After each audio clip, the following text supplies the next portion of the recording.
I'm Richard. And I'm Gary, and these are our incredible stories.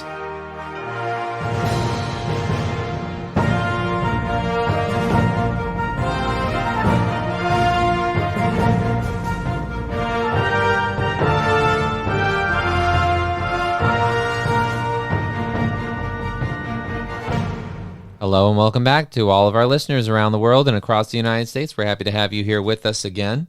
If you're listening for the first time, welcome to the show. We hope you like it.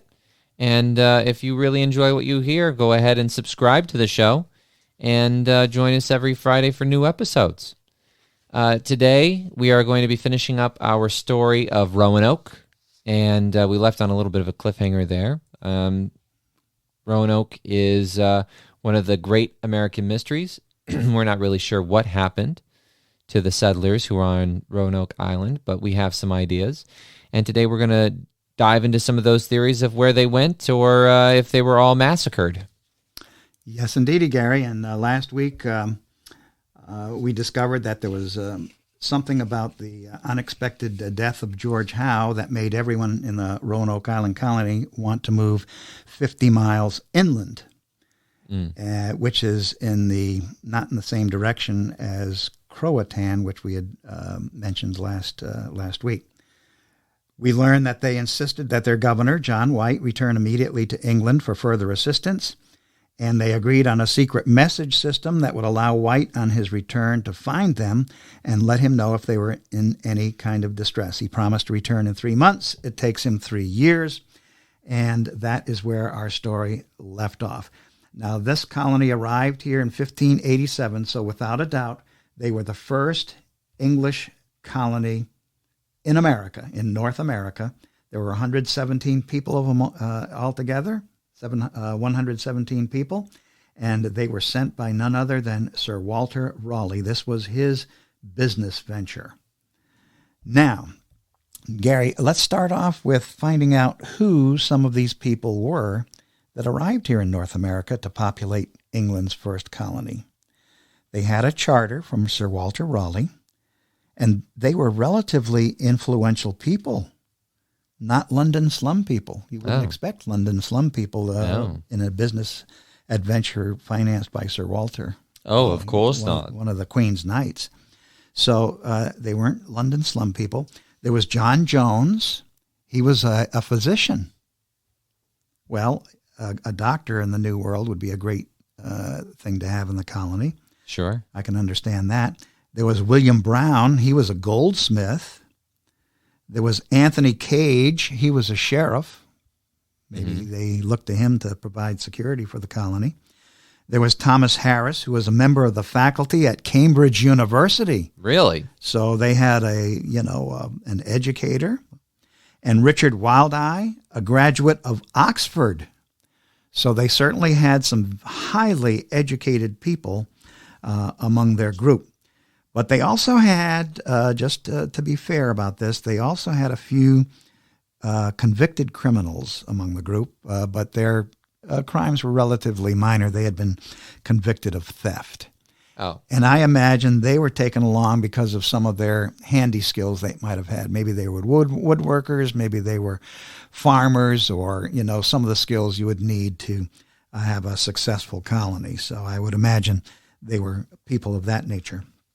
So What would make such people leave everything behind in England and embark on a perilous journey and settle in an unknown wilderness with no easy return to the homeland, Gary? I think that's an excellent question.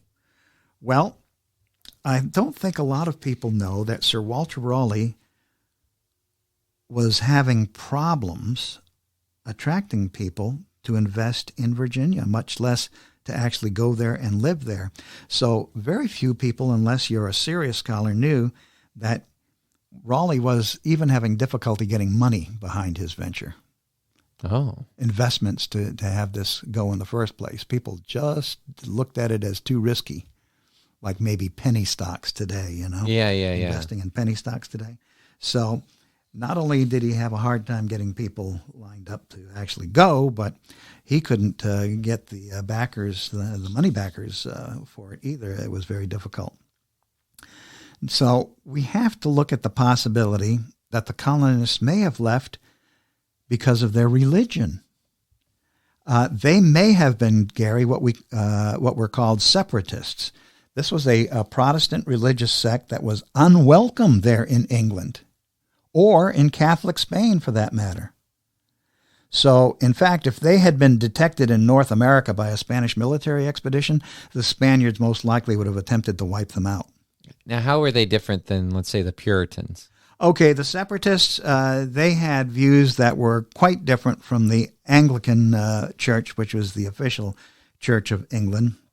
And I don't know all the details, but basically I can assure you that they were religious outcasts. Yeah, well, I mean, like the Puritans left England because they had their own way of doing what they were going to do. Right. And so were the separatists and the Puritans the same, or were they? They probably were different, and they were probably both outcasts, and so religion probably was the primary motivation for both of those groups to come over here. That would explain why they'd be willing to go through the unknown terrors of an ocean voyage at that time and settle in a brand new world and leave home behind. Of course. Religion would be an overpowering reason to do so. So that's why we're leaning toward that being the reason for the colonists of Roanoke. That makes sense to me. And the reason why they may have chosen John White as their governor, because he certainly wasn't a politician, he certainly wasn't a knight, he certainly wasn't anybody significant there in England, but he may have been the leader of their congregation. John White may have been their pastor, their preacher, the leader of the congregation. That would explain why they wanted him to be in charge of the colony. Now, this colony included 11 children, so we know that there were lots of families among this group. Yeah, there were. And since no one wanted to go populate the New World, Sir Walter Raleigh welcomed these religious outcasts with open arms. That doesn't mean that his political enemies, however, weren't above sabotaging the colony. So I'm leaning toward the idea that John White was the leader of a separatist congregation, and it was religion that was their primary motivation for coming over to settle the New World. They were under the protection of Sir Walter Raleigh, but at the Queen's Court, he had a number of very powerful enemies, and we have to look at the possibility that maybe they might have tried to sabotage the colony. So as we delve into this, it may turn from a story about missing people to a murder investigation. We'll have to see. So hold on. So you're telling me that all the stories about the aliens abducting people from Roanoke aren't true? Yeah, I don't think the aliens said anything. Oh, to do darn. Let me go ahead and mark that off. So now we also may have a reason, Gary, of why everyone wanted John White to return to England almost immediately after arriving. That's not as much of a mystery as you may think. The colonists soon discovered that they had landed in the wrong place. Oh. They never intended to land on Roanoke Island. Okay. When they left England, they were under the impression that they were setting out for the much more calm, safer shores of Chesapeake Bay, a little to the north of Roanoke Island. And that was their destination. That was where they were to establish their colony. Instead, they end up 100 miles south of that in very dangerous shoals, Roanoke Island, where, a couple years before they arrived, the English had a small military fort. See, that's why it pays to have a GPS. Yeah, well, they had a ship's captain who was very experienced and knew what he was doing, so most historians don't believe he landed there by accident. Now, what is that supposed to mean? Well, and later on in our narrative here, we'll see what you make of that. But they realized that there was a danger at landing in the wrong place. How could future supply ships ever find them? Future supply ships would go to Chesapeake Bay. Right, because that's where they had intended to go. That's where they were supposed to have been. Now, the ship's captain says, it's too late in the year to sail to the right landing place. Everyone has to stay where they are. Ooh. Oh. Not only does he land them in the wrong place, he refuses to take them to the right place. Strike number 2 against Captain Fernandez. Now, if they were a group of religious outcasts, they couldn't simply hope that resupply ships would come to them rather than their official destination. So they probably believed that John White was the only one who could return home and make things right with Sir Walter Raleigh's company. Now, all the while these discussions were going on about their dilemma, then George Howe was brutally murdered. Remember those 16 arrows they found in him? I remember that while he was crabbing. And then he was clubbed besides. Their original destination, Chesapeake Bay, included friendly Indians. Well, on Roanoke Island, the natives seemed to be both hostile and brutal. That didn't turn out well. No. So what the colonists didn't know is that these Roanoke Island Indians originally did welcome the first white English settlers a couple years earlier. Uh-oh. So then what happened to make them so angry? Oh, you're starting to get the picture here. Uh-oh.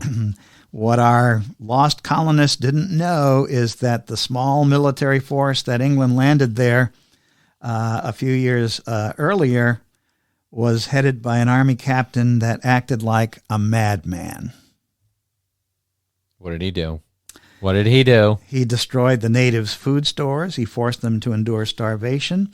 They were crippled by debilitating epidemics that the white man brought over. The soldiers savagely attacked their towns without provocation. They captured an Indian chief, held his son hostage, and the commander brutalized the natives with intimidation, threats, deceit, murder, and he beheaded a tribal leader. He reduced the Indians' world to shambles, and eventually abandoned the fort, returned to England, leaving a royal mess behind, and that's what our colonists walked into. Well, I think they were justified in being angry. That sounds like a really horrible deal. Yep, and so you can imagine how they were stirred up when a couple years later, or less than a year later, here comes a group wanting to colonize. Oh, no, that would still be fresh in their mind. Absolutely. And who wants to go through that for a second time? So these once friendly Indians now wanted nothing more to do with the white man. And can you blame them? I cannot blame them. So when the natives discovered George Howe fishing on their land a couple years later, they knew what to do. 16 arrows and a clubbing. Mm-hmm. And, of course, the colonists had no idea of this recent history in the area. But when George Howe's body was discovered, they did realize that they were in far more danger than anyone had imagined. Mm-hmm. So John White was dispatched back to England to make things right before anyone else died. Now, we don't know if John White's original ship captain, Captain Fernandez, was out to purposely sabotage the expedition for some reason. He was a highly competent seaman, so he didn't land there at Roanoke Island by mistake. And then he refused to take the colonists on to Chesapeake Bay, where they were supposed to have gone. So, was he out to purposely sabotage Sir Walter Raleigh's colony? Was he in cahoots with Raleigh's political enemies? Maybe so. But, Gary, there's no easy answer to this. There never is. Now, at one point in his career, he was a pirate. And we know that pirates were not known to have many moral scruples. Acquisition of wealth was very important to them. So here's a fact about Captain Fernandez that makes no sense. He was an official assistant for the colony. What does that mean? That means he was one of the investors. Oh. If this colony failed, he would lose his investment. He was one of Raleigh's investors. He had a financial interest in its success. So why would he purposely sabotage it? Well, it couldn't be like insurance fraud, could it? No, it's going to be one of the mysteries of history because, all of his actions shout out sabotage, sabotage, sabotage. But if that colony failed, as it did, Captain Fernandez would lose his investment, lose his money. And trust me, pirates were not in the business of losing their money. No, they weren't. So we don't know the answer to that. Our listeners can go ahead and maybe come to their own conclusion or research this in greater depth and see what else can be found out. So in any event, John White's numerous rescue attempts rescued in failure over the next 3 years. In fact, guess what, Gary? One of the attempts he made to come back to the colony, he was attacked by French pirates. Oh, no. Yeah. Come on. And they stole all the supplies, killed the ship's captain, and sent him back to England with nothing. Can I say something? I would never have wanted to have been a settler in the early days of American history. I mean, no, you just did not have a chance. And if you didn't know what was going on, you could end up being the victim of somebody else's problem that they started long before you even got there. Yeah, there was no newspaper, television, or telegraph, or telephone. No. Clue you in as to what was going on before you arrived or when you arrived. And so, so he had to go ahead, start from scratch, and try and outfit another supply ship. Now, I thought this was interesting, Gary. I found out what those supply ships usually carried. They may have had some live animals for the meat and eggs, but they also had this. They had salt pork and beef, oatmeal, rice, butter, honey, cheese, currants, raisins, prunes, beans, peas, oil and vinegar, turnips, parsnips needs, radishes, carrots, cucumbers, cabbage, lettuce and endive, onions and garlic, thyme, mustard, and fennel. Wow, I mean, that sounds enough to pretty start good. A garden, huh? It just sounds like a really good menu right there. But here's the thing, though. They were on those boats for weeks or months traveling across the Atlantic. Weeks traveling across the Atlantic. How is all that supposed to survive? Because, I mean, when you think of some of those vegetations, in the refrigerator, carrots only last for maybe a few weeks before they go, a week, I'll say a week, before they start getting a little bit nasty and get that weird gooey stuff on them. So I couldn't imagine them being on a boat and trying to keep them Yet fresh. these folks were highly innovative and clever, and they were able to do it somehow. That would be another topic to research. That would be fascinating. Well, I think it probably comes down to like pickling it. They probably pickled a lot of the stuff. I know beef and pork, and this was even during the Western times. If you put it in salt, it kills bacteria and keeps it until you can use it. And they may well have used salt substantially in the process. Oh, without a doubt. I don't doubt that at all. I'm pretty sure they did.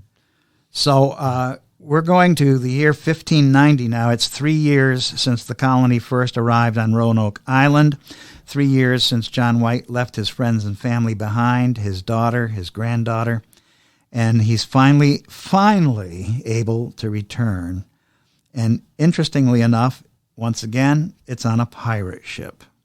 A lot of piracy going on back then. A lot of piracy going on. Now, all he finds are those letters C-R-O. Last week I might have mentioned by mistake C-R-A. It's C-R-O carved in a tree, nothing else, no trace of anyone. So he returns to England with a broken heart. And strangely, this is strange, 3 years after that, in 1593, he totally vanishes in thin air. We have no more record of him whatsoever. No written record, no nothing in Walter Raleigh's company records, nothing. He just totally disappears from the face of the earth 3 years after his 1590 rescue mission. John White himself is gone from history, vanished. Wow. We have nothing that would lead us to an answer to what happened to him or when he finally died. Now, let's fast forward to the next century, 1607. Okay. That's 17 years after his rescue attempt. Another company called the London Company, sent, this one didn't belong to Sir Walter Raleigh, this was someone else, sent an expedition under Sir Christopher Newport here to Virginia. And this one actually succeeded in reaching Chesapeake Bay, where the Roanoke colonists were supposed to have gone. And guess what? This colony succeeded. They established the settlement of Jamestown, the first permanent English settlement in the New World, and Jamestown exists to this day. So historians are concluding that the lost colony of 1587 may have been deliberately sabotaged, with the settlers left for dead by Sir Walter Raleigh's powerful political enemies. And whether or not the ship's captain, Captain Fernandez, was one of those or not, we don't know. He certainly, all of his behavior and decisions certainly suggest that he did plenty to sabotage these people. Oh, yeah. So it to me is a case of murder, not missing persons. Nevertheless, we want to know, where did they end up? What happened to them? You have any idea? Then I don't know. I have no idea where they could have gone. Canada? Well, that would have been a long walk. But here's the evidence we have, Gary. They weren't killed on Roanoke Island. Oh, so are you saying that they were killed? They were not killed on Roanoke Island. Oh, but they were killed somewhere else. Maybe. John White discovered that they evacuated the settlement in an orderly and complete manner in 1590. Everything was methodically removed. They left a message carved in a tree indicating where they were going and that they were not in distress. And before White left them to seek help, they agreed that they would attempt to move 50 miles inland. If anything changed, they would signal their new destination with the message carved in a tree. If they were in danger or distress, they would also carve a cross in the tree. So when he discovered the tree with the letter CRO carved in it, he knew that it was a signal that at least part of the group was headed in a new direction, not 50 miles west, but north toward Chesapeake Bay. Oh, they wanted to try and get to where they were originally supposed to be. Yeah, so part of the group went 50 miles inland west. Part of the group most likely split up and headed north toward the original Chesapeake Bay destination. Now, why would the group split up? Well, White assumed that perhaps his daughter and baby, along with the other woman with the baby and perhaps a few of the men, headed for Croatan to await his return and then lead him to the main party inland. Okay. So most likely the fate of the interior group is linked to several small warring Indian tribes. So some of them may have been killed, Gary. Some may have died of starvation or by accident or by disease, and some may have been made slaves by one or more of those warring tribes. And some may actually have been adopted by some of those tribes. So their fate is probably a mishmash of a variety of a little bit of everything. Yeah. So let's go ahead now and go to the end of the 1600s. In 1669, it's more than 80 years later, the Reverend Morgan Jones is a Welsh cleric from, Wales. Right. He's taken prisoner by a band of Tuscarora Indians in an area where the main body of the lost colonists had headed. Right. He and his 5 companions were informed they were about to die. Ooh. He starts wailing in his native language, which was Welsh. Oh, my Lord. A visiting warrior chieftain hears him and responds to him, Gary, in Welsh. Oh. Well, he's astounded. An American Indian native speaking Welsh here in the New World. The Indian then arranges to ransom him and his group. They remain together for months, and he delivers sermons to that group in Welsh, which the group understood. And here's the kicker. Some of John White's lost colonists happen to have been Welsh. So that's the only way they would have known. That's the only way they would have known. Wow. So some of those colonists ended up with a friendly Indian tribe which developed part of their language and learned to speak in Welsh, and this was discovered 80 years later by descendants of the original folks. In 1671, shortly before this, the first Englishmen officially to reach the Blue Ridge Mountains way to the west in Virginia, they discovered several trees with initials carved in them, M.A. and N.J. 2 of the lost colonists were named Morris Allen and Nicholas Johnson, M.A. and J. Meanwhile, John Lawson travels to the area of Croatan and meets several Indians with gray eyes, and they tell him that they have several white ancestors, and they seem to have a familiarity with the English language, and they're also inclined to be very friendly and helpful. So we have Indians speaking Welsh. We have the initials of two of the lost colonists carved in trees way out west among the Tuscarora. And we have people in Croatan, Indians, with gray eyes, claiming to have several white ancestors. This was back in the late 1600s. Wow. So I guess, like what you said, this is a mixed mash of things that happened to that group. It's not like they just up and disappeared off the face of the earth. Their fate was... I think we pretty much know... a blend of events. In general, what happened to them, not specifically, but in general. So after 400 years, I think part of the mystery may have been solved. Much of the story will never be able to be told. And whether or not the ship's captain was involved in sabotage or whether or not there really was sabotage, that remains to be seen. I believe there was sabotage. I'm not sure about the captain because I can't believe he would blow away his financial investment. So that's hard for me to fathom. But I'm convinced that some of these settlers made it and had children and grandchildren and so forth. And to this day, there are people in those areas with the blood of the original English colonists from Roanoke. The rest of it will just be a mystery. Yes. Oh, that right there. I'm not going to lie. That right there is an incredible story. And until next time, I'm Richard. And I'm Gary. And that truly was an incredible story.